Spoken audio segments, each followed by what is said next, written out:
এতিয়ালৈকে 38 জন ব্যক্তিক গ্ৰেপ্তাৰ কৰা হৈছে আৰু মই অসমৰ ৰাইজক কৈছো যে ট্ৰেডিংটো কমপ্লিট ইলিগেল।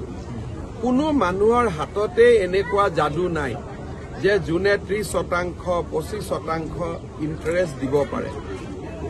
এপৰ জৰিয়তেও হৈ আছে, মেনুৱেলিও হৈ আছে আৰু এই দুইটা বস্তুতে ষড়যন্ত্ৰত নপৰিবলৈ অসমৰ মানুহক মই অনুৰোধ কৰিছো। জমা টকা এনেকে কোনোবাই লৈ যাব, এইটো কেতিয়াও গ্ৰহণযোগ্য নহয়। আৰু আপোনালোকে এপৰ মানুহবিলাকক দেখিছে ডুবাইত যোৱা, কৰবাত কেনেকৈ তেওঁলোকে এটা লেভিছ লাইফষ্টাইল তেওঁলোকে মেইনটেইন কৰে। এই টকাবোৰ ক'ৰ পৰা মেইনটেইন কৰে? এই টকাবিলাকে লৈ যায় আৰু শেষত নোহোৱা হৈ যাব।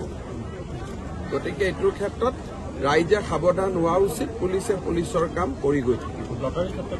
লটাৰীৰ ক্ষেত্ৰত লটাৰীটো ইলিগেল অসমত আৰু লটাৰী বিৰ সকলো ক্ষেত্ৰতে আমি ব্যৱস্থা ল'ব লাগে। কিন্তু এটাই পুলিচ কাম গোটেইবোৰ কৰাৰো অসুবিধা কৰি গৈ থাকিব।